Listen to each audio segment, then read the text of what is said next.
Deixa eu te perguntar uma coisa. Você gostaria de viver de YouTube? Fazer seu próprio horário, trabalhar de onde você quiser e principalmente gerar muita receita? Pois é, hoje é a sua chance. Depois me explica de forma bem didática por que uma empresa ela abre o capital na bolsa. Qual é a vantagem? Em que momento que ela faz isso? Sim, a gente pode falar um pouquinho sobre isso. Então, você, por ter aberto o capital num momento que a taxa de juros estava 2% no Brasil, 2%. E a gente termina o ano de 21 com a taxa sinalizando 10, 12. Compreenda bem.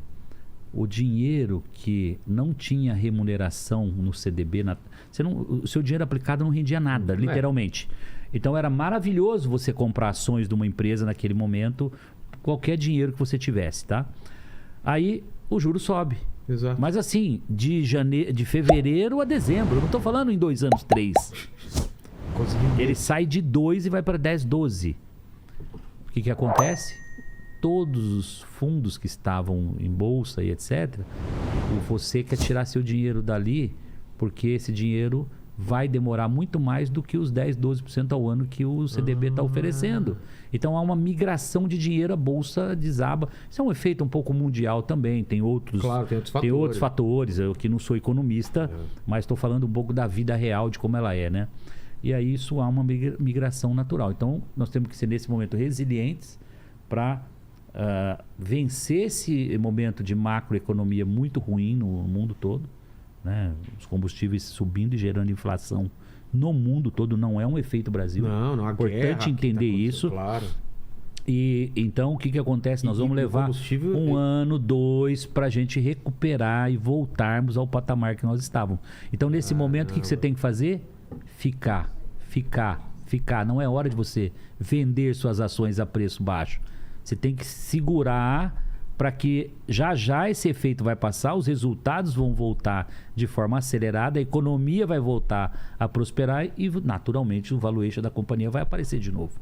Então tem muitos efeitos. Pânico, né? O pessoal vai mas é o efeito manada. Dá aquele 5 minutos que eu falo. Começa a cair todo mundo. Mas isso não é só no mercado de ação.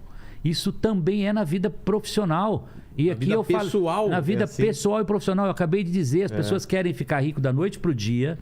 Elas não têm a paciência de esperar 19 anos, e a nem 10. Vai passar por crise. Ela não cria projetos de médio e longo prazo para ela ir galgando, né? E quando a gente fala de bolsa, naturalmente a gente tem que falar de investimento de longo prazo, porque ela oscila demais. A gente fala muito, amarra o cinto e fica, e deixa a turbulência, vamos falar literalmente, deixa o pau torar e fica lá no cinto, porque vai passar, como qualquer tempestade passa, né? Agora tem que ser resiliente nessa hora. E aí nem todo mundo é. E a hora que ele foge, gera oportunidade, óbvio. Falam que na tempestade, eu não entendo muito de velejar e tal, mas falam que na tempestade você tem que tentar manter o barco na mesma direção que ele estava. Você não briga com o negócio, mas tenta pelo menos manter ele na mesma direção que você estava e depois quando passar, você não está muito longe do lugar. Exatamente. Claro que existem casos e casos, eu acho que cada caso tem que ser muito bem avaliado, mas a gente está falando aqui de um cenário que é muito comum, é a média, né, de tudo que ocorre. Agora, quando a gente volta um pouquinho na sua pergunta, que é como é que a gente entende que é o momento e por que você abre o capital de uma empresa, né?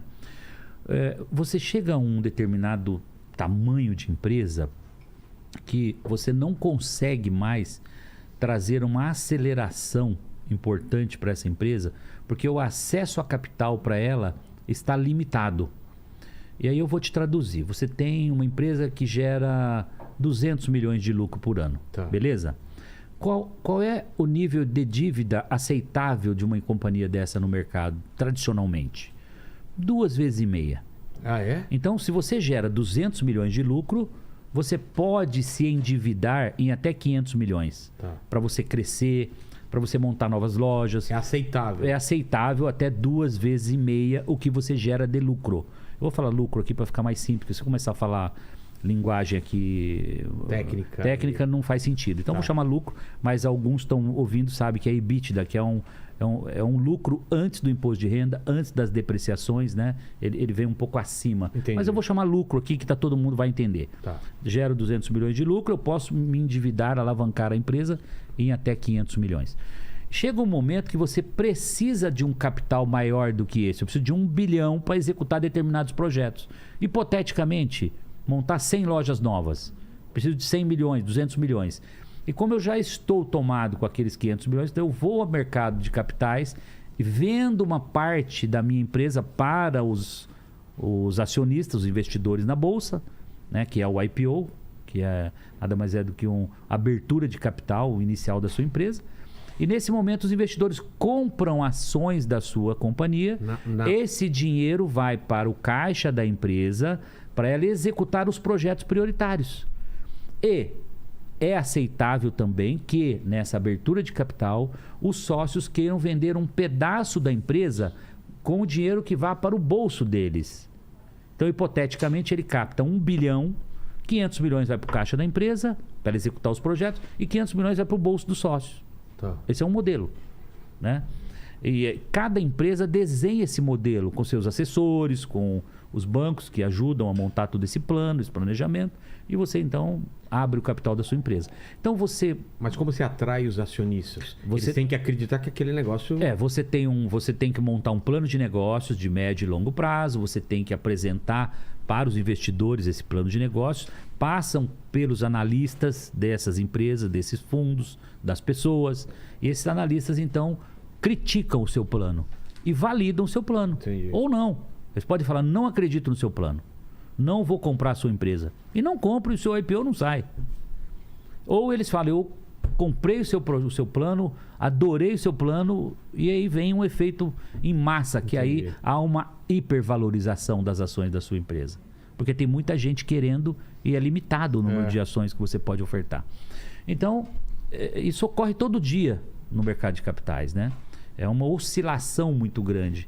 E aí você tem efeito pandemia, você tem efeito macroeconômico, tem uma série de fatores, né? Então cada empresa sofre e sente essa tempestade de alguma forma, né? Mas a abertura de capital é uma forma de financiar o crescimento da empresa. Entendi. Preferencialmente. É isso. Mas dá para uma empresa ser gigantesca sem abrir o capital? Totalmente. Você pode ter um plano. Um exemplo, algumas famílias de empresários brasileiros, eu não vou citar nomes aqui, mas centenárias aqui, que são companhias que a maioria não abriu o capital da empresa. Tem o controle total na mão. Tem o controle, cresce, é uma forma mais orgânica, você leva mais tempo para crescer, porque você não acelera você não aliena cotas, né, para o mercado, você não entra capital novo, e são comedidos e vão crescendo organicamente. Com o lucro, esses 200 milhões que gera de lucro, ele vai crescendo na medida que vai gerando lucro. Tira pouco lucro para o bolso dos sócios e reinveste a maioria do lucro na companhia. Entendi. Então tem muitos modelos, não tem certo e errado. É muita estratégia, né, por trás de tudo isso. É o momento certo de você, às vezes, comprar um concorrente, de você fazer uma abertura de capital para comprar um outro player no mercado importante e aumentar o seu share de mercado, o seu domínio, né? Porque tem várias opções. Você pode comprar e absorver e transformar na mesma marca, ou pode continuar... Eu tenho, por exemplo, o Odonto Company, compramos a Oral Sim e mantemos. Elas são competidoras no mercado. Por que... Qual é a decisão de juntar ou continuar quando separado? Elas têm DNA diferente. Então, quando você olha para uma marca, o Odonto Company, que atende... Ela é generalista. Ela atende todas as especialidades para uma classe, vamos falar C, uma classe de ascensão. Entendi. Então, o meu preço é melhor, eu dou prazo para o meu cliente na Odonto Company. Quando você vai para a Oral Sim, você tem já uma especialização só em implantes. Ela não faz nada mais que não seja implantes. Então, ela se especializou nessa vertical da odontologia. Quando alguém pensa em implante, vai pensar nessa marca. Tem uma outra vertical que se especializou só em ortodontia, que é a correção. Sei. E hoje com os Invisalign, com, né, até os corretores dentais invisíveis, né? Que são muito modernos, não mais com os brackets da vida. Eu fiz com esse daí. Sofre muito, né? Então, bom, então essa evolução, essa estratégia, eu compro e mantenho os DNAs em separado, porque senão você vai comprar mais do mesmo, né? Se você comprar uma empresa que ela compete igual, ela faz a mesma coisa que você, não tem muita geração de valor nisso. né? Até você tem até um problema, você tem uma sobreposição. Você pode ter duas marcas, uma do lado da outra, brigando entre si. Aqui não. Canibalismo? Nesse modelo que eu estou falando aqui, não. Porque são especialidades diferentes, né? E é o modelo que a gente tem crescido nessa área de odontologia. Então, para cada negócio, por exemplo, Oakberry, né? Vamos contar um pedacinho. Oakberry é uma empresa de açaí, um produto brasileiro, que está em 40 países hoje. E sempre quiosque? 40 ou não? países, sempre quiosques. Raramente uma loja Eu só vi flagship, quiosque, bonita e tal, né? Mas a maioria quiosque. Nos Estados Unidos já existem várias lojas, tá? Mas muitos, a maioria absoluta quiosque. Já são mais de 500 quiosques em 40 países.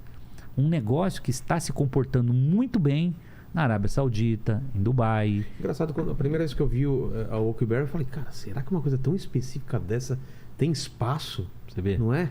E o que é interessante, hoje o nosso faturamento fora do Brasil já é maior do que o faturamento no Brasil. A aceitação, então, do O açaí... faturamento em dólar, primeiro em dólar, em euro, né? Você faturar, claro. você tem muito valor agregado, né? Você gera muita margem. Então, isso tem um efeito muito importante. A internacionalização para determinados produtos que são, eu diria, aceitos lá fora, é um caminho fantástico de você gerar receita em dólar ou em euro. Né? Que você gerar receita numa moeda forte. Claro. Mas não é todo o negócio do Brasil que você deve sair internacionalizando. Eu sou um pouco crítico a isso. Você só deve ir para fora do Brasil quando você tiver, primeiro, dominado o Brasil, preparado para enfrentar o desafio da internacionalização, né? E você tenha certeza que o seu produto ou serviço ele vai ser aceito lá fora.